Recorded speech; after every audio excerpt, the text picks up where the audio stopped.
இயேசுவின் இனிய நாமத்தில் வாழ்த்துக்கள். மீண்டுமாக துளிர்க்கும் வசனம் நிகழ்ச்சிக்கு உங்களை எல்லாரையும் வரவேற்கிறேன். நீங்க எல்லாரும் நல்லா இருப்பீங்கன்னு நம்புறேன். இன்னைக்கும் ஒரு நல்ல செய்தியோட உங்களை சந்திக்கிறதுல எனக்கு ரொம்ப சந்தோஷம். இன்றைக்கு உள்ள செய்தியின் தலைப்பு எழுதப்பட்ட வார்த்தையா, வெளிப்படுத்தப்பட்ட வார்த்தையா? Written word or revealed word. எப்படி ஆண்டவர் பேசுறாரு? இந்த 2ல எப்படி ஆண்டவர் பேசுறாரு? இது நமக்கு ஒருவேளை புரியாம இருக்கலாம். போக போக நான் சொல்லும்போது உங்களுக்கு கண்டிப்பா புரியும். ஒருத்தருடைய சத்தம் கேட்கணும்னா ஆண்டவர் பேசுறாரு அப்படின்னா, சில காரியங்கள் வேதத்திலே கிளியரா கொடுக்கப்பட்டிருக்கு. இப்போ திருமணத்தை எடுத்துக்கொள்வோம். மனுஷன் தனிமையா இருப்பது நல்லதல்ல, ஏற்ற துணையை அவனுக்கு ஏற்படுத்துவேன்னு சொல்லி ஏற்படுத்தினார் நமக்கு தெரியும். அப்ப தனிமையா இருப்பது நல்லதல்ல அப்படின்னு ஆண்டவர் சொல்லியிருக்கிறாருன்னு தெரியும். அது எழுதப்பட்ட வார்த்தை. ஆனா யாரை திருமணம் செய்யணும் அப்படின்னு ஆண்டவர் சொல்லியிருக்கிறாரா வேதத்துல? கிளியரா இல்ல. அவிசுவாசிய திருமணம் பண்ணக்கூடாது தெரியும். அதுக்கு பிறகு இந்த ஆள தான் திருமணம் பண்ணணும்னு ஏதாவது சொல்லியிருக்கிறாரா? இல்ல. எப்படி அறிந்து கொள்றது? ஆண்டவர் பேசுறாரா? அப்படின்றத எப்படி தெரிந்து கொள்றது? இல்ல இத பத்தி இன்னும் கொஞ்சம் விளக்கத்த நம்ம இன்னைக்கு பார்க்க போறோம். ஏன்னா, இது 2மே ரொம்ப முக்கியமானது. வெறும் எழுதப்பட்ட வேத வாக்கியத்தை மட்டும் வைத்துக்கொண்டு நம்ம வாழ்க்கையில நம்ம பல சமயங்கள்ல தீர்மானங்கள எடுக்க முடியாது. ஆனா, வெறும் ஆண்டவர் என்ட்ட சொல்லிட்டாருன்றத மட்டும் வச்சுக்கிட்டு நம்ம சில காரியங்கள செயல்படுத்தவும் முடியாது.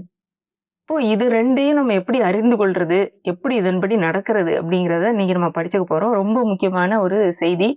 தொடர்ந்து கடைசி வரைக்கும் பாருங்க. உங்களுக்கு அது பிரயோஜனமா இருந்ததுன்னா மற்றவங்களோட பகிர்ந்து கொள்ளுங்க. முதலாவது காரியம் என்னன்னு பார்த்தீங்கன்னா, ஆடுகள் என் சத்தத்துக்கு செவி கொடுக்கும் அப்படின்னு சொல்லி ஆண்டவர் இயேசு சொல்றாரு. ரெகக்னைஸ் பண்ணும் என்னுடைய சத்தத்த அப்படின்னு ஆண்டவர் சொல்றாரு. உலக பிரகாரமாவே எடுத்துக்குவோமே, இப்ப என்னுடைய செய்திய நீங்க தொடர்ந்து கேட்டுட்டு வர்றீங்கன்னா, என்னுடைய முகத்த பார்க்கலன்னா கூட, என்னுடைய சத்தம் கேட்டா கூட இவங்க தான் கண்டுபிடிச்சுருவீங்க. அதே மாதிரி தான் நமக்கு அருமையானவர்களோ, நண்பர்களோ, நம்முடைய குடும்பத்தினரோ, யாருனாலும் அவங்கள பார்க்க சத்தத்த கேட்டாலே நம்ம ரெகக்னைஸ் பண்ணிருவோம். இவங்க தான் பேசுறாங்க அப்படின்னு சொல்லி ஒரு இனம் கண்டு கொள்வோம். இப்போ அவர் சத்தத்தை கண்டு கொள்வது ரொம்ப முக்கியம். யோவான் 10ஆம் அதிகாரத்துல சில வசனங்கள நான் வாசிக்கிறேன். 4ஆம் வசனத்துல, அவன் தன்னுடைய ஆடுகளை வெளியே விட்ட பின்பு அவைகளுக்கு முன்பாக நடந்து போகிறான். ஆடுகள் அவன் சத்தத்தை அறிந்திருக்கிறபடியால் அவனுக்கு பின் செல்கிறது. அந்நியனுடைய சத்தத்தை அறியாதபடியினால் அவைகள் அந்நியனுக்கு பின் செல்லாமல் அவனை விட்டு ஓடிப்போம் என்றார்.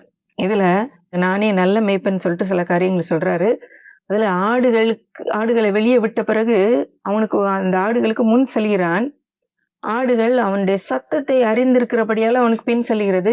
நம்ம ஊர்ல பாக்குற மாதிரி ஒரு ஆட்டு மந்தைய பின்னால இருந்து துரத்திட்டு போற மேய்ப்பன் கிடையாது. இந்த மேய்ப்பன் முன்னால நடந்துட்டு போவாரு. ஆனா அவருடைய சத்தம் கேட்கும் போதே ஆடுக்கு தெரியுது, இதுதான் என்னுடைய மேய்ப்பன் சொல்லி அவருக்கு பின்னாடி போகுது. ஒருவேளை வேற யாரோ லீட் பண்றாங்கன்னா அவங்களுடைய சத்தத்தை கேட்டுட்டு இது நம்முடைய மேய்ப்பன் அல்லன்னு சொல்லிட்டு ஓடிருதான். அடுத்த வசனம் 15வது வசனம். நான் என்னுடையவைகளை அறிந்தும் என்னுடையவைகளால் அறியப்பட்டும் இருக்கிறேன். ஆடுகளுக்காக என் ஜீவனையும் கொடுக்கிறேன். இதுல ஆண்டவர் சொல்றாரு, என்னுடையவைகளை நான் அறிந்திருக்கிறேன், அவைகளால் நான் அறியப்பட்டும் இருக்கிறேன். அப்போ அவர் யார்? அவருடைய சத்தம் எப்படி இருக்கும்? அவர் எப்படி பேசுவாரு? அப்படிங்கிறத முதல்ல அறிந்து கொள்ளும் போதுதான் அறிந்து கொள்றது ரொம்ப முக்கியம். ஏன்னா எழுதப்பட்ட வார்த்தை அத பத்தி பிரச்சனையே இல்ல. அது கிளியரா நமக்கு கொடுக்கப்பட்டிருக்கு. இது செய்யாத, இது செய்யி, இப்படி செய்யணும் அப்படின்னு சொல்லி கொடுக்கப்பட்டிருக்கு. ஆனா அதை பேஸ் பண்ணி அடுத்த லெவலுக்கு வாழ்க்கையின் அனுதின காரியங்களை நம்ம எப்படி செய்யணும் அப்படின்னு போகும்போது அவருடைய சத்தத்தை நாம் இனம் கண்டு கொள்வதற்கு நாம் பழகி கொள்ள வேண்டும். அவரை என் ஆடுகளால் அறியப்பட்டும் இருக்கிறேன். அவரை அறிந்து கொள்கிற அவ்வளவு ஒரு நல்ல ஒரு தொடர்பு. அடுத்து 16ஆம் வசனம். இந்த தொழுவத்தில் உள்ளவைகள் அல்லாமல் வேற ஆடுகளும் எனக்கு உண்டு, அவைகளையும் நான் கொண்டு வர வேண்டும், அவைகள் என் சத்தத்துக்கு செவி கொடுக்கும். ஆண்டவர் எவ்வளவு கிளியரா சொல்றாரு, உறுதியா சொல்றாரு. என் ஆடுகள் என்னுடைய சத்தத்துக்கு செவி கொடுக்கும். ஏன்னா என்னுடைய சத்தம் அதுக்கு தெரியும். இப்ப நீங்க என்னை பார்த்து கொண்டிருக்கிற நீங்க ஆண்டவருடைய பிள்ளைகளா இருப்பீர்கள் என்றால், விசுவாசிகளா இருப்பீர்கள் என்றால், கண்டிப்பாக உங்களால் தேவனுடைய சத்தத்தை இனம் கண்டு கொள்ள முடியும். இது ரொம்ப முக்கியமான காரியம். எழுதப்பட்ட வார்த்தையா இருந்தாலும், வெளிப்படுத்தப்பட்ட வார்த்தையா இருந்தாலும். எழுதப்பட்ட வார்த்தை நம்ம தினந்தோறும் வேதம் வாசிக்கும் போது நமக்கு தெரியுது. இப்போ இந்த வெளிப்படுத்தப்பட்ட வார்த்தைங்கிறது நம்ம புரிந்து கொண்டு அந்த நாளிலே நம்ம செயல்பட வேண்டிய ஒரு காரியம். வேதத்துல இருந்து சில எடுத்துக்காட்டுகளை நம்ம பார்க்கலாம். இதுல ஏலி அப்படிங்கிற ஒரு ஆசாரியர், அந்த ஆசாரியனுடைய காலத்துல நடந்த சில காரியங்களை வச்சு இன்னைக்கு நம்ம அதை படித்துக் கொள்ள போறோம். 1 சாமுவேல் 2ஆம் அதிகாரம் 12ஆம் வசனத்துல, ஏலியின் குமாரர் பேலியாளின் மக்களா இருந்தார்கள், அவர்கள் கர்த்தரை அறியவில்லை. இதுல பாத்தீங்கன்னா அறியவில்லைன்னு வருது பாத்தீங்களா? அறியவில்லைன்னா கர்த்தர்ன்னு தெரியும். கர்த்தர பத்தி எல்லாம் தெரியும். தனிப்பட்ட விதத்திலே அவர் யார்? அவர் எப்படிப்பட்டவர்? அவர் எப்படி பேசுவாரு? அவருடைய சத்தம் எப்படி இருக்கும்? அவரு இது வேணும்னு சொல்றாரா? வேண்டான்னு சொல்றாரா? அவருக்கு என்ன விருப்பம்? அப்படிங்கிறத அவங்க அறியல. தெரியும். அவர பத்தி எல்லாம் தெரியும். ஆனா, அவர தனிப்பட்ட விதத்திலே அவரோடு தொடர்பு கொள்ளவில்லை. அவர் சொல்ற காரியங்கள கேட்கல. கீழ்ப்படியல. அதெல்லாம் கீழ்ப்படியும்போது தான் அடுத்தடுத்து அவர் அடுத்த அடுத்த காரியங்கள பேசுவாரு. அடுத்து 3ஆம் அதிகாரம் 1 சாமுவேல் 3ஆம் அதிகாரம் 1ஆம் வசனத்துல, சாமுவேல் என்னும் பிள்ளையாண்டான் ஏலிக்கு முன்பாக கர்த்தருக்கு பணிவிடை செய்து கொண்டிருந்தான். அந்நாட்களில் கர்த்தருடைய வசனம் அபூர்வமாய் இருந்தது. பிரத்யட்சமான தரிசனம் இருந்ததில்லை. இதுவுமே கர்த்தருடைய வசனம் அபூர்வமாய் இருந்தது அப்படின்னோனே, வசனமே இல்லையா?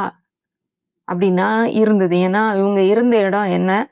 ஆசரிப்பு கூடாரம் இருந்த இடம், நியாயப்பிரமாண புத்தகம்லாம் இருந்த இடம். அதனால கண்டிப்பாக எழுதப்பட்ட நியாயப்பிரமாண புத்தகம் எழுதப்பட்ட வடிவிலே அவங்களுக்கு இருந்துச்சு. தோற்சுருள்களாக அவங்ககிட்ட இருந்துச்சு.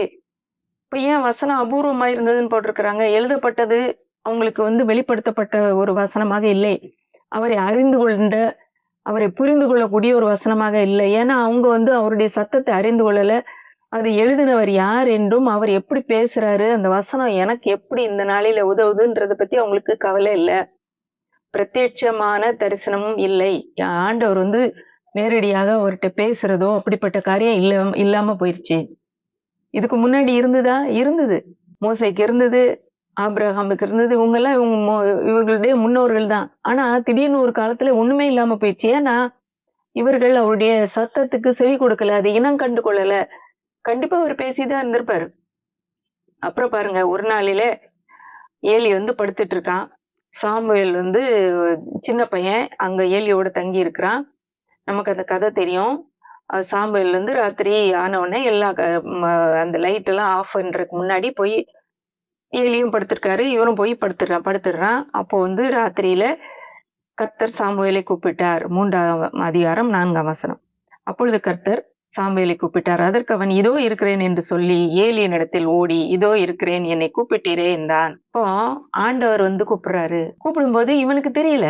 இது யாருடைய சத்தம்னு தெரியல. இவன் நினைச்சுக்கிட்டான் ஏலி தாத்தா தான் கூப்பிடுறாரு. அதனால என்னை கூப்பிட்டீங்களே அப்படின்னு சொல்லி ஓடி போய் கேட்கிறான் அவர்ட்ட. ஏன்னா இவனுக்கு கர்த்தர் யார், அவருடைய சத்தம் எப்படி இருக்கும் அப்படின்னு புரியல. அப்போ கர்த்தருடைய சத்தம் ஒரு மனுஷ சத்தம் மாதிரி, அவனுக்கு பரிச்சயமான ஏலியோட சத்தம் மாதிரிதான் இருந்திருக்கு. ஒரு பயமுறுத்துகிற ஒரு பெரிய ஒரு எக்கால சத்தம் மாதிரி, இடி முழக்கம் மாதிரி இல்ல. ஒரு சின்ன பையனுக்கு அவனுக்கு ரெகுலரா அவனோட பேசிக்கிற அந்த ஏலி தாத்தாவுடைய சத்தம் மாதிரிதான் இருந்திருக்கு. உடனேதான் அவர்கிட்ட ஓடி போறான். அவர் இல்ல போய் படுத்துக்கோன்றாரு. மறுபடியும் 6ஆம் வசனத்துல கர்த்தர் சாமுவேலே என்று கூப்பிட்டார். அப்பொழுதும் சாமுவேல் எழுந்திருந்து ஏலியின் இடத்தில் போய், இதோ இருக்கிறேன், என்னை கூப்பிட்டீரே என்றான். அதற்கு அவன், என் மகனே, நான் உன்னை கூப்பிடவில்லை, திரும்பி போய் படுத்துக்கொள். ஏன்னா இவனுக்கு கண்ணு தெரியாது. ஏலி தாத்தாவுக்கு திரும்பவும் சத்தம் அதே மாதிரி கேக்குது. தாத்தா திரும்பவும் கூப்பிடுறாங்க போலன்னு அந்த சின்ன பையன் ஓடி போய் திரும்ப தாத்தாட்ட கேட்கிறான். ஆனா அவர் சொல்றாரு, எப்பா நான் உன்னை கூப்பிடலமா, நீ போய் படுத்துக்கோ. 2வது தடவை. அடுத்த வசனத்துலதான் ரொம்ப முக்கியமான காரியம். 3ஆம் வசனம், 3ஆம் அதிகாரம் 7ஆம் வசனம். சாமுவேல் இன்னும் கர்த்தரை அறியாதிருந்தான். கர்த்தருடைய வார்த்தை அவனுக்கு இன்னும் வெளிப்படவில்லை. கர்த்தரை இன்னும் அறியவில்லை. இதே காரியம்தான் பினேகாசும் ஒப்னியும் அவங்க கர்த்தரை அறியவில்லைன்னு போட்டிருந்தது. கர்த்தர் யார் என்று தெரியல. அவர் எப்படி பேசுவார்னு தெரியல. அவருடைய சத்தம் இவங்களுக்கு அதாவது வெளிப்பிரகாரமாக கேட்காது முக்காவாசி நேரம். ஆனா உள்ளுக்குள்ளே அவர் தான் பேசுறாருன்றது தெளிவா தெரியும். அது அவங்களுக்கும் தெரியல. இவனும் அதே நிலைமையில தான் இருக்கிறான். இவன் அவங்களோட ரொம்ப சின்ன பையன். அவருடைய வார்த்தை பேசும்போது அது எப்படி நம்ம புரிந்து கொள்ளணும், எப்படி அதை அணுகணும்ன்றது அவனுக்கு தெரியல. கர்த்தர் மறுபடியும் 3ஆம் விசை சாமுவேலே என்று கூப்பிட்டார். பாருங்க, ஆண்டவர் எவ்வளவு ஒரு அன்பான தேவன், நம்மளோட பேசணும்னு விரும்புகிற தேவன். அந்த சின்ன குழந்தையோட பேசணும்னு நினைக்கிறாரு. பெரியவங்ககிட்ட எல்லாம் பேசி பார்த்திருப்பாரு. கண்டிப்பா அவங்களுக்கு கேட்கறதுக்கு ஒரு விருப்பம் இல்ல, ஒரு அதை குறித்த ஒரு ஆர்வமும் இல்ல, இனம் கண்டு கொள்ளணும்ன்ற எண்ணமும் இல்ல. வெறும் எழுத்து வடிவமான வார்த்தையை மட்டும் வச்சிருக்கிறாங்க. அந்த எழுத்து வடிவம் நம்மோடு பேசுற ஆண்டவர் அது வழியா பேசுறாருன்ற அந்த அறிவு கூட அவங்களுக்கு இல்ல. பெரிய ஆசாரியர்களுக்கு 3வது தடவையும் கூப்பிடுறாரு. இப்போ இதோ இருக்கிறேன்னு என்னை கூப்பிட்டீரே என்று திரும்ப ஓடி போய் கேட்கிறான். அப்பொழுது பிள்ளையாண்டனை கூப்பிடுகிறார் என்று ஏலி அறிந்து, ஏலி தெரியுது, இப்பதான் தெரியுது. ஐயோ, 3 தடவ கூப்பிட்டா, அப்ப உண்மையாவே ஆண்டவர் தான் பேசுறாரு. இப்போ இவனுக்கு கொஞ்சம் அதை குறித்த ஒரு அறிவு இருக்குது. ஒருவேள மற்றவங்க யாருனா போய் பாருப்பா, கதவ திறந்து பாரு, வெளிய பாரு, யாராவது நிக்கிறாங்களா? வேற யாரும் வந்துட்டாங்களா? இல்ல ஐயோ! நீ இப்ப எதையாவது கனவு கண்டு பயந்துட்டு இருக்கியா? அப்படின்னு சொல்லி எதையாவது பயம் காட்டியிருப்பாங்க. ஆனா இவனுக்கு அந்த நேரத்தில நைட்டு அமைதியான நேரத்தில ஆண்டவர் இந்த பிள்ளையோட பேச விரும்புறாருன்னு சொல்லி அவனுக்கு தெரிஞ்சிருக்கு. அடுத்த தடவ கூப்பிட்டா 9ஆம் வசனத்துல சாமுவேலை நோக்கி நீ போய் படுத்துக்கொள். உன்னை கூப்பிட்டால் அப்பொழுது கர்த்தாவே சொல்லும் அடியேன் கேட்கிறேன் என்று சொல் என்றான். சரியான ஒரு கைடன்ஸ குடுக்குறாங்க. உண்மையாவே ஆண்டவர் தான் உன்ட்ட பேச ஆரம்பிக்கிறாரு. நீ சொல்லுங்க ஆண்டவரே நான் கேட்கிறேன் அப்படின்னு சொல்லி சொல்லு அப்படின்னு சொல்லி சரியான விதத்திலே அவன கைட் பண்றான். அவனுக்கு வந்து ஒரு ஆலோசனை குடுக்குறான். சாமுவேல் போய் தன்னுடைய இடத்துல படுத்துக்கொண்டான். அப்பொழுது கர்த்தர் வந்து நின்று முன்போல சாமுவேலே என்று கூப்பிட்டாரு. இது 4வது தடவங்க. இது வந்து ஒரு பிரத்யட்சமான தரிசனம் மாதிரி எனக்கு தோணுது. ஏன்னா, வந்து நின்று அப்படின்னு போட்டிருக்கு. இதுக்கு முன்னாடி சத்தம் தான் கேக்குது. இப்போ வந்து நின்று அவன் பேசுறாரு. சாமுவேலே அப்படின்னு சொல்லி அவனுடைய பேர சொல்லி கூப்பிடுறாரு. அதுக்கு சாமுவேல் சொல்லும் அடியேன் கேட்கிறேன் அப்படின்றான். அதைத் தொடர்ந்து பல காரியங்கள் ஏலியன் குடும்பத்தை குறித்து, ஏலியன் பிள்ளைகள் ஓப்பனியும் பினேகாசு செய்கிற காரியங்களை குறித்து, அதன் மூலமாக வருகிற தண்டனை குறித்தெல்லாம் பெரிய காரியங்கள இந்த பிள்ளைகிட்ட பேசுறாரு. இப்போ கர்த்தரை அறிகிற அறிவு, அதாவது வெளிப்படுத்தப்பட்ட வார்த்தைன்றது ரொம்ப ஒரு முக்கியமான வார்த்தை. இது வந்து நியாயப்பிரமாணத்துல எங்கேயாவது எழுதப்பட்டிருந்ததா? இப்படிதான் ஏலிக்கு நடக்கும்னு ஒண்ணும் எழுதப்படல. எழுதப்பட்ட வார்த்தை அவங்ககிட்ட இருந்தது. ஆனா அதை பேஸ் பண்ணி, அதன் அடிப்படையில இப்படியெல்லாம் தப்பு பண்றாங்க. அப்ப அவங்களுக்கு என்ன கொடுக்கணும்ன்றதன் அடிப்படையில தேவன் வந்து அவனோட பேசுறாரு. அவனுக்கு இன்னும் வெளிப்படவில்லை. அதாவது அவனுக்கு புரியல. இன்றைக்கு நெறைய நேரம் நம்ம வந்து வேதத்த வாசிக்கிறோங்க. ஆனா, அதிலே வருகிற அந்த வெளிப்பாட்டின் ஒரு ஒ அறிவ நம்ம பெற்றிருக்கிறோமா? இந்த திடீர்னு ஒரு வாசித்துட்டே இருக்கும்போது ஒரு ஒரு சின்ன ஒரு வார்த்தை, இல்ல ஒரு சென்டென்ஸ், ஒரு வாக்கியம், ஒரு வசனம் அப்படியே நமக்குள்ள ஒரு வெளிச்சத்த உண்டு பண்ணும். ஆண்டவர் நம்மட்ட பேசுற மாரியே இருக்கும். அப்படியே நமக்கு அது வந்து உயிருள்ளதாக வந்து நிக்கும். சிலர் சொல்றாங்க, அப்படியே அந்த பேஜ்லேருந்து அது ஜம்ப் பண்ண மாரி இருக்கும் அப்படின்னு. உண்மையாவே அப்படிப்பட்ட அனுபவங்கள் ரொம்ப தேவை. அப்படிப்பட்ட அனுபவம் நமக்கு இருக்கும்போது, தேவன் பேசுறத நம்ம உணர்ந்து கொள்ள முடியும். நம்ம வந்து தொடர்ந்து செயல்பட முடியும். இப்போ இதுல வந்து ஏலியோட காரியத்துல பார்த்தீங்கன்னா, ஏலிட்ட நியாயப்பிரமாணம் இருந்துச்சு. கர்த்தருடைய வார்த்தை இருந்துச்சு. ஆனா வெளிப்படுத்தப்பட்ட வார்த்தை, தினந்தோறும் அவர் என்னோடு உரையாடுகிற வார்த்தை, அவர் உரையாடுகிறத கேட்கிற ஒரு வார்த்தை இல்ல. அதாவது ரிவீல்டு வேர்ட் இல்ல. ரிட்டன் வேர்ட் இருந்துச்சு. ஆனா அது வெறும் எழுத்து வடிவத்திலே தான் இருந்தது. அது உயிருள்ளதாக அவனோடு தினந்தோறும் பேசுகிறதாக இல்ல. இப்போ நம்ம அந்த வார்த்தைகள வாசிக்கிறோம்னா, அது நம்மோடு தினமும் பேசுகிற ஒரு வார்த்தையாக இருக்க வேண்டும். அடுத்து இன்னொரு ஒரு காரியம் பார்த்தீங்கன்னா, எப்பயுமே இந்த எழுதப்பட்ட வார்த்தையும், வெளிப்படுத்தப்பட்ட வார்த்தையும் ஒன்றோடு ஒன்று இசைந்து தான் செல்லும். அதாவது இது ஒண்ணு சொல்லிட்டு, அது வித்தியாசமா சொல்லாது. முதல்ல சொன்ன மாதிரி, மனிதன் தனிமையா இருப்பது நல்லதல்ல, ஏற்ற துணையை ஏற்படுத்துவேன்னு ஆண்டவர் சொல்லியிருக்கிறாருன்றது நமக்கு தெரியும் நல்லாவே. அப்போ அதுக்காக நான் என்ன வேணாலும் செய்யலாமா? அப்படின்றது இல்ல. அதுக்கு இணையான காரியங்கள் தான் வந்து கரெக்ட்டா வந்து செய்யும். இப்ப தொடர்ந்து நம்ம படித்துக் கொள்ளும்போது, அது எப்படி நடக்குது அப்படிங்கிறது நமக்கு தெரியும். லூக்காவுல ஒரு ஒரு முக்கியமான ஒரு காரியத்த நாம் படித்துக் கொண்டேன் ரீசென்ட்டா தான். அதாவது இயேசுவானவர் பிறந்த உடனே லூக்கா 2 அதிகாரம் 22ல மோசேயின் நியாயப்பிரமாணத்தின்படி அவருடைய சுத்திகரிப்பின் நாட்கள் நிறைவேறின போது, முதற்பேறான எந்த ஆண் பிள்ளையும் கர்த்தருக்கு பரிசுத்தமானது என்னப்படும் என்று கர்த்தருடைய நியாயப்பிரமாணத்தில் எழுதியிருக்கிறபடி அவரை கர்த்தருக்கென்று ஒப்புக் கொடுக்கவும், கர்த்தருடைய நியாயப்பிரமாணத்தில் சொல்லியிருக்கிறபடி ஒரு ஜோடு காட்டுப்புறாவையாவது 2 புறா குஞ்சுகளையாவது பலியாக செலுத்தவும் அவரை எருசலேமுக்கு கொண்டு போனார்கள். இயேசுவினுடைய தாயாகிய மரியாளும் யோசேப்பும் இயேசு ஆகிய குழந்தைய தூக்கிக்கிட்டு அவங்க வந்து தேவாலயத்துக்கு போறாங்க. எருசலேமுக்கு கூட்டிட்டு போறாங்க. அது எதுக்காகன்னா, நியாயப்பிரமாணத்திலே சொன்னதை நிறைவேற்றுவதற்காக. எழுதப்பட்ட காரியத்த நிறைவேற்றுறதுக்காக போறாங்க. நியாயப்பிரமாணத்துல இந்த பிறந்த குழந்தை பிறந்துச்சுன்னா, அந்த தீட்டு நீங்கின பிறகு கொண்டு போயி, அதுக்கு ஒரு பலி செலுத்தணும். அந்த பலிய நம்ம செலுத்திருவோம்ன்னு சொல்லி அதை நிறைவேற்றதுக்கு போறாங்க.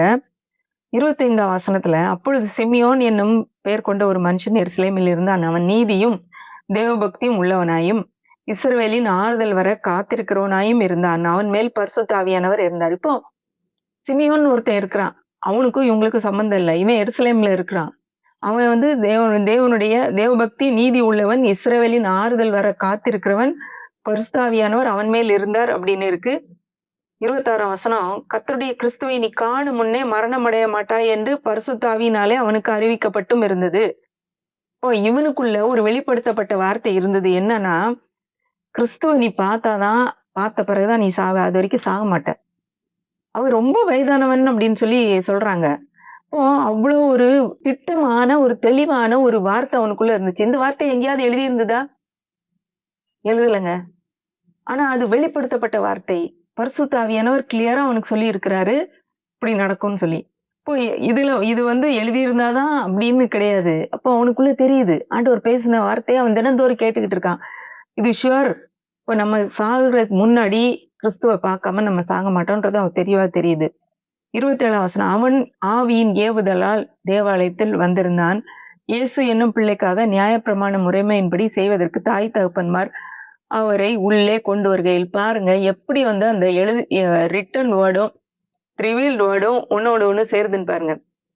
எழுதப்பட்ட வார்த்தையின்படி செய்யறதுக்காக, எழுதப்பட்ட நியாய பிரமாணத்தின்படி செய்யறதுக்காக இயேசுவின் பெற்றோர் அந்த குழந்தையை தூக்கிட்டு உள்ள வர்றாங்க தேவாலயத்துக்குள்ள. அதே நேரம் இவனுக்குள்ளே வெளிப்படுத்தப்பட்ட வார்த்தையாகிய பரிசுத்த ஆவியானவர் உள்ள இருந்து என்ன சொல்றாரு, நீ வந்து போ இந்த டைம்ல. அவங்க கரெக்டா உள்ள நுழையிற டைம்ல இவனும் அங்க தேவாலயத்துக்குள்ள இருக்கிறான். ஆண்டவர் சொல்றாரு, இந்த குழந்தை தான் அதுன்னு சொல்றாரு. அவன் அவரை தன் கைகளில் ஏந்தி கொண்டு தேவனை ஸ்தோத்தரித்து, அதுக்கப்புறம் அவனுடைய பாட்டெல்லாம் வருது. ஆண்டவரே இப்பொழுது என்னை சமாதானத்தோட போக விடுறீர்.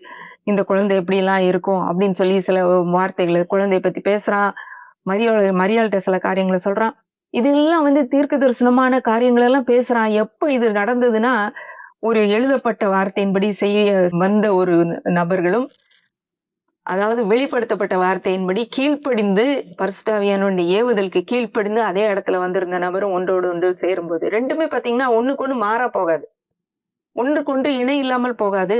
இப்போ ஏதாவது ஆண்டவர் நமக்குள்ள பேசுறாருன்னா, அது கண்டிப்பாக வேதத்துக்கு ஒத்ததாக தான் இருக்கும். திருமணம் பண்ண சொல்றாருன்றதுக்காக நான் வந்து இன்னொரு திருமணம் பண்ணோம் மாணவர்கள நான் திருமணம் பண்ணலாமா? அது சரியா இருக்குமா? வேதத்தின்படி அது சரியல்ல. அப்போ இந்த மாதிரி சில காரியங்கள் நம்மளாவே எடுத்துக்கிட்டு, இது ஆண்டவருடைய சித்தம்னு சொல்லி நம்ம போக்கூடாது. அப்போ இதுவும், அதுவும் இசைந்து செல்ல வேண்டும். அந்த அந்த ஒரு பகுதிய நான் முதல்ல எடுத்ததுனால அத பத்தி சொல்றேன். அதே மாரி எல்லாத்துக்குமே நம்ம வந்து எடுத்துக்கொள்ளலாம். இப்போ வேதத்துக்கு மாறான காரியத்தை பரிசுத்த ஆவியானவர் நமக்குள்ளே வெளிப்படுத்த மாட்டார். இப்போ வெளிப்படுத்தப்பட்ட வார்த்தையானது எழுதப்பட்ட வார்த்தையோடு ஒத்திசைந்து செல்லும், அதோடு சேரும். இப்ப இயேசுவின் பெற்றோர் எதுக்காக வந்தாங்க? நியாயப்பிரமாணத்தை நிறைவேற்ற வந்தாங்க. சிமியோன் எதுக்காக எப்படி வந்தாரு? ஆவியின் ஏவுதலால் வந்தாரு. இந்த எழுதப்பட்ட வார்த்தையும், ஆவியின் ஏவுதலால் வந்த வெளிப்படுத்தப்பட்ட வார்த்தையும் ஒன்றாக இணைந்து அங்க இயேசுவ கையில ஏந்தி அவன் வந்து ரட்சண்யம் இதுதான் இஸ்ரவேலுக்கும் உண்டான ரட்சணியத்தை என் கண்கள் கண்டது. அதாவது ரட்சிப்பு என்கிற இந்த குழந்தையை நான் பார்த்திருக்கேன்னு சொல்லி அவன் சொல்றான். இப்போ இன்னொரு ஒரு முக்கியமான காரியம் பார்த்தீங்கன்னா, நம்முடைய உணர்ச்சிகள் இருக்குல்ல, உணர்ச்சிகள் சில நேரம் வந்து நமக்கு ஆண்டவர் இதத்தான் சொல்றாருன்ற மாரி ரொம்ப நமக்கு வந்து நம்மள ஆ தூண்டி விடும். இப்போ உணர்ச்சிகள் நம்ம ஏமாற்றலாம். ஆனால் சத்தம் ஏமாற்றாது. ஏற்கனவே முதல்ல பார்த்த மாரி ஆடுகள் என் சத்தத்துக்கு செவி கொடுக்கும். அந்நியனுடைய சத்தத்தை அது அறியாதனாலே அவனை விட்டு ஓடிரும் அப்படின்னு சொல்லி பார்த்தோம். அதே மாரி ஒருவேளை நமக்குள்ள ஒரு சில உணர்ச்சிகள்னால நம்ம வந்து இதான் கரெக்ட்டா ஆண்டவர் சொல்றாரு. உண்மையா ஆண்டவர் சொல்லி தான் இந்த காரியம் நடக்குது அப்படின்னு சொல்லி நம்மளுடைய உணர்ச்சிகளின் உந்துதல்னால நம்ம போய் ஏமாற்றப்படலாம். இதற்கு ஒரு முக்கியமான ஒரு எடுத்துக்காட்டு என்னன்னு பார்த்தீங்கன்னா, ஆதியாகமம் 27ஆம் அதிகாரத்துல வருது 18ஆம் வசனம். இது எந்த பகுதின்னு பார்த்தீங்கன்னா, ஈசாக்கு வந்து வயதாகி அவன் கண்ணு தெரியாத டைம்ல ஏசாவ கூப்பிட்டு சொல்றான், நான் வந்து எனக்கு கண்ணு தெரியல. எனக்கு வயசாகி போச்சு. நான் சீக்கிரம் சாகப் போறேன். உனக்கு நான் வந்து ஆசீர்வாதம் குடுக்கணும். மூத்த மகன்றதுனால உனக்கு ஆசீர்வாதம் குடுக்கணும். நீ வந்து வேட்டையாடுவீல்ல, வேட்டையாடி எனக்கு விலங்க கொண்டு வந்து நல்லா சமைச்சு எனக்கு பிரியமானதா கொண்டு வா. நான் உன்னை ஆசீர்வதிக்கிறேன்னு சொல்லி அனுப்புறாரு. அத வந்து ரெபேக்கா கேட்டுட்டு இருந்து, ஈசாக்கின் மனைவியாகிய ரெபேக்கா கேட்டுட்டு இருந்து, அவளுக்கு பிரியமான யாக்கோப அதற்கு ரெடி பண்ணி, அவன ஏசா மாதிரி ஏன்னா ஏசாவுக்கு நெறைய முடி இருக்கும். யாக்கோபுக்கு முடி இருக்காது. அதனால ஆடுடைய தோல் எல்லாம் கையில எல்லாம் போட்டு, ஏசாவுடைய ட்ரெஸ் எல்லாம் போட்டு அனுப்பி கண்ணு தெரியாத தகப்பனை ஏமாத்துறதுக்காக போய் நிக்கிறான். இப்போ 27ஆம் அதிகாரம் ஆதியாகமம் 18ஆம் வசனம். அவன் தன் தகப்பனிடத்தில் வந்து, தகப்பனே, என் தகப்பனே என்றான். அதற்கு அவன், இதோ இருக்கிறேன். நீ யார் என் மகனே என்றார். இங்க பாருங்களேன், எடுத்த உடனே ஒரு குழப்படி அவனுக்கு. என் தகப்பனே அப்பான்னு கூப்பிடுறான். அப்பான்னு கூப்பிட்டா இப்ப ஓ நீ தானே அப்படின்னு கண்டுபிடிக்கணும். இவருக்கு கண்டுபிடிக்க தெரியல. நீ யார் என் மகனே? இவரு எதிர்பார்த்துக்கிட்டு இருக்கிறது ஏசா. அவனுடைய சத்தம் இது இல்லன்றது அவருக்கு தெரியுது. அடுத்து பாருங்க, 19ஆம் வசனம். அப்பொழுது யாக்கோபு தன் தகப்பனை நோக்கி, நான் உமது மூத்த மகனாகிய ஏசா. நீர் எனக்கு சொன்னபடியே செய்தேன். உம்முடைய ஆத்துமா என்னை ஆசீர்வதிக்கும்படி நீர் எழுந்து உட்கார்ந்து நான் வேட்டையாடி கொண்டு வந்ததை புசியும். நான் உங்களுடைய மூத்த மகனாகிய ஏசா. இது பொய். அடுத்து நீங்க சொன்னபடியே செஞ்சேன் அப்படின்னு அவனுக்கு என்னெல்லாம் சொன்னாரோ அத இவன் செய்ற மாரி வேட்டையாடி கொண்டு வந்துட்டேன். என்னைய சாப்பிட்டுட்டு என்னை ஆசீர்வதிங்கன்னு சொல்றான். இப்பொழுது ஈசாக்கு தன் குமாரனை நோக்கி, என் மகனே, இது உனக்கு இத்தனை சீக்கிரமா எப்படி ஆகப்பட்டது என்றான். இப்ப இவனுக்கு இன்னொரு சந்தேகம் வருது. இப்போ வெளிப்படுத்தப்பட்ட வார்த்தை உண்மையாக இருக்குமானால் அதுல சந்தேகம் வராது. ஏன்னா உடனே உறுதியாகிறதுக்கு நமக்கு வசனம் பேக்கப்க்கு இருக்கும். ஆனா இவனுக்கு சந்தேகம் வருது. எப்படி நீ சீக்கிரமா கிடைச்சது? வேட்டையாட போறதுன்னா லேசுப்பட்ட காரியம் இல்ல. காலையில இருந்து சாயங்காலம் வரைக்கும் அலைஞ்சு கூட சில நேரம் கிடைக்காது. இப்போ போயிட்டு உடனே நீ வந்துட்டியே எப்படி கிடைச்சது? உடனே அதுக்கு ஒரு பொய் சொல்றான். உம்முடைய தேவனாகிய கர்த்தர் என்னை எனக்கு நேரிட பண்ணினார். கர்த்தர் மேல தூக்கி போடுறான். 21ஆம் வசனம். அப்பொழுது ஈசாக்கு யாக்கோபை நோக்கி, என் மகனே, நீ என் குமாரனாகிய ஏசாதானோ அல்லவோ என்று நான் உன்னை தடவி பார்க்கும்படி கிட்டவா. இப்ப இன்னும் உனக்கு சந்தேகமா இருக்குது. சத்தம் வேற மாதிரி இருக்குதே. சீக்கிரமா வந்துட்டானே. இப்ப பக்கத்துல வா, நான் தடவி பார்த்தா அவன் கையில உடம்புல எல்லாம் முடி இருக்கும். முடி இருக்கா இல்லையான்னு பாக்குறதுக்காக என் பக்கத்துல வான்னு சொல்றாரு. அப்ப இன்னும் உனக்கு இது சரியில்லை, ஏதோ சரியில்லைன்றது தெரியுது. 22 யாக்கோபு தன் தகப்பனாகிய ஈசாக்கண்டையில் கிட்ட போனான். அவன் இவனை தடவி பார்த்து, சத்தம் யாக்கோபின் சத்தம், கைகளோ ஏசாவின் கைகள் என்று சொல்லி. இதுல பாருங்களேன், உணர்ச்சிகள் ஏமாற்றலாம், ஆனா சத்தம் ஏமாத்த முடியாதுங்க. சத்தம் கிளியரா தான் பேசும். ஆண்டவருடைய சத்தத்தை நாம் தெளிவாக கேட்க முடியும். ஏன்னா எப்பயுமே அது வேதத்தின் காரியத்தோட ஒத்துதான் போகும். ஆனா உணர்ச்சிகள் கண்டிப்பாக மாத்தி தான் பேசும். இவன் தொட்டு பார்க்கறான். தொடு உணர்ச்சி. தொட்டு பார்த்த உடனே, ஓ, முடியெல்லாம் இருக்கு. அப்போ அவன் பையன்தான், ஏசாதான்னு நினைச்சிட்டான். அப்புறம் அவனுடைய கைகள் தன் சகோதரனாகிய ஏசாவின் கைகளைப் போல ரோமம் உள்ளவைகளா இருந்தபடினால் இன்னான் என்று அறியாமல் அவனை ஆசீர்வதித்து. உள்ள அவனுக்கு தெரியுது, சத்தம் இவன மாதிரி இல்லையே, வேற மாதிரி இல்ல இருக்குது. ஆனா கையை அவன மாதிரி இருக்குது. ஆனாலும் யாருன்னு தெரியலன்னு சொல்லி ஆசீர்வதிக்கிறான். நீ திரும்பவும் கேட்கிறான். 24ஆம் வசனத்துல, நீ என் குமாரனா ஏசாதானோ என்றான். அவன் நான் தான் என்றான். அவருக்கு திரும்பவும் சொல்றான், நான் தான். திரும்ப நீதானா அப்படின்னு கேட்கிறான். அவன் கிட்ட போய் அவனே முத்தம் செய்தான். அப்பொழுது பக்கத்துல வா, உனக்கு நான் முத்தம் செய்யணும்னு சொல்றான். இவன் பக்கத்துல போனா அவனே ட்ரெஸ் எல்லாம் அவன் ட்ரெஸ்ஸை போட்டு விட்டுருக்காரு. அந்த வாசனை அவனுக்கு தெரியுது. இப்போ இந்த வாசனை, அவன் தொட்டு பார்க்கறது, இந்த உணர்ச்சிகளினாலே அவன் உந்தப்பட்டு ஏசாவிக்கு கொடுக்க வேண்டிய எல்லா ஆசீர்வாதத்தையும் யாக்கோபுக்கு கொடுத்துட்டான். இப்போ உணர்ச்சிகளால் அவன் எடுத்த முடிவு தவறானது. ஆனா அவனுடைய சத்தம் தெளிவா சொல்லுது, இது யாக்கோபு, ஏசா கிடையாது. ஏசா சத்தம் இப்படி இருக்காதுன்னு அவனுக்குள்ள ஒரு சந்தேகம் இருந்துட்டே இருக்குது. எத்தனை தடவை பாக்குறான், கேக்குறான் பாருங்க. நீ எப்படி சீக்கிரம் வந்த? ஓ, சத்தம் வேற மாதிரி இருக்க, நீ யாரு? அப்படி ஒண்ணொன்னா பக்கத்துல வா, உன்னை தடவி பார்க்கட்டும், உன்னை மோந்து பார்க்கட்டும். இப்போ ஒன்னொன்னா பாக்குறான். ஆனா கூட இவனுக்கு அந்த சத்த வித்தியாசமா இருக்குதே.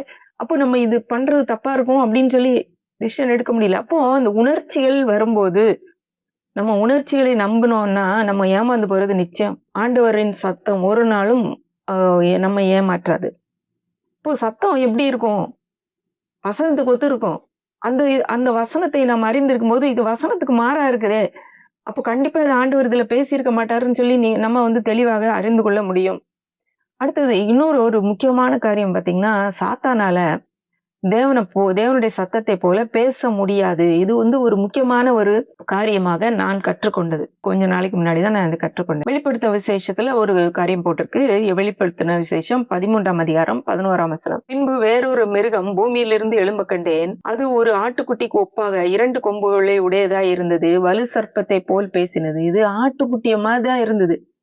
நம்முடைய ஆண்டவருக்கு வெளிப்படுத்தின விசேஷம் அதுல கொடுக்கப்பட்ட பேர் என்னன்னா, அடிக்கப்பட்ட வண்ணமாய் இருக்கிற ஆட்டுக்குட்டி. ஆட்டுக்குட்டி தான் ஆண்டவருக்கு இயேசுவுக்கு கொடுக்கப்பட்ட ஒரு அடைமொழி. அநேகமா அப்படிதான் அந்த உருவகம் தான் சொல்லப்படும். இப்போ ஆட்டுக்குட்டியானவரை போன்றுதான் தெரியுது. ஆனா அது பேச்சு வித்தியாசமா இருக்கு. இதுல இருந்து நம்ம தெரிஞ்சுக்கணும், எப்பயுமே அதாவது யாராவது ஒருத்தர் ஏதோ சொல்றாங்க நமக்கு அப்படின்னா அந்த வார்த்தை வேதவசனத்தோடு ஒத்து போகுதா, இல்ல நம்மளே ஒரு தீர்மானம் எடுக்கணும்னா, நம்ம எடுக்கிற தீர்மானம் வேத வசனத்துக்கு மாறா இருந்ததுன்னா அது தவறு. அதே போல உணர்ச்சிகள், என்னுடைய உணர்ச்சிகள் எல்லாம் எனக்கு இது எஸ்ன்னு சொல்லுது. எனக்கு அவ்வளவு ஒரு மகிழ்ச்சியா இருக்குது. எனக்கு அப்படியே எனக்கு தொட்டு பார்த்தா அப்படிதான் இருக்குது, ஃபீல் பண்ணா அப்படிதான் இருக்குது அப்படின்னு சொல்லி நம்ம உணர்ச்சிகளினால் ஏவப்பட்டோம்னா, சத்தம் அதை சொல்லுதா? வேத வசனம் நம்ம என்ன சொல்லுது அப்படிங்கிறத நம்ம கேட்க வேண்டியது ரொம்ப முக்கியம். ஒரு நிமிஷம் நம்ம வந்து அமைதியாக இருந்து, எது சரின்னு நம்ம கண்டுபிடிக்கிறதுக்கு சில காரியங்கள சொல்றேன். தேவனுடைய சத்தம் எப்படி இருக்கும்னா, அமைதிய கொடுக்கும், சமாதானத்த கொடுக்கும், தெளிவை கொடுக்கும், ஒரு உற்சாகத்தை கொடுக்கும், தைரியத்தை கொடுக்கும். இதெல்லாம் இருந்ததுன்னா, கண்டிப்பா இது தேவனுடைய சத்தம். ஆனா பிசாசின் சத்தம் எப்படி இருக்கும்னா, தேவனுடைய சத்தம் மாரி இருக்காது. முக்காவாசி நேரம் குழப்பத்த கொடுக்கும், பயத்த கொடுக்கும், ஒரு அவிசுவாசத்த கொடுக்கும், நம்மளுடைய சந்தேகத்த அதிகரிக்கும். இப்ப இதெல்லாம் ஜாஸ்தியாச்சுன்னா, நம்ம இது வந்து தேவனுடைய சத்தம் அல்ல, பிசாசின் சத்தம்ன்றத நம்ம புரிந்து கொள்ள வேண்டும். இப்போ இன்றைக்கு நம்ம கற்றுக்கொண்ட முக்கியமான காரியம் என்னன்னு பார்த்தீங்கன்னா, 2 காரியம் இருக்குது. இப்போ எதுக்கு நம்ம முக்கியத்துவம் குடுக்கணும்? எழுதப்பட்ட வார்த்தைக்கு முக்கியத்துவம் குடுக்கணுமா? இல்ல இப்படி வந்து வெளிப்படுத்தப்பட்ட வார்த்தைக்கு முக்கியத்துவம் குடுக்கணுமா? அப்படிங்கிறது தான் இன்றைக்கு பெரிய ஒரு கேள்வி. ஏன்னா, பலர் வந்து வெறும் வேத வாசிப்பிலே மட்டும் தான் நம்ம சொல்றோம். இந்த வேத வசனம் மட்டும் தான் சொல்றோம். வேத வசனம் மட்டும் தான் உண்மை. அது கரெக்ட் தான். ஆனா வேத வசனத்திலிருந்து அது என்ன எனக்கு பேசுகிறதுன்னு எடுத்துக்க நமக்கு தெரியணும். அதுதான் ரிவீல்டு வேர்ட், அதாவது வெளிப்படுத்தப்பட்ட வார்த்தை. சாமுவேலுக்கு வந்துச்சு பார்த்தீங்களா? சாமுவேலுக்கு வந்து எழுதப்பட்ட வார்த்தையா வந்துச்சு. ஆனா எழுதப்பட்ட வார்த்தையின் அடிப்படையில வந்த பேச்சு. இப்போ பழைய ஏற்பாட்டுல உள்ள தீர்க்கதரிசிகள் எல்லாருமே எடுத்தீங்கன்னா, அப்படிதான் அவங்க அவங்க பேசுகிற வார்த்தைகள் எழுதப்பட்ட வார்த்தைக்கு ஒத்ததாக தான் இருக்கும். அதுக்கு ஆப்போசிட்டா இருக்காது. ஏதாவது பொய் தீர்க்கதரிசிகள் வந்தா தான் அந்த எழுதப்பட்ட வார்த்தைக்கு மாறான வார்த்தைகள பேசி, இது ஆண்டவர் தான் சொன்னாரு அப்படின்னு சொல்லுவாங்க.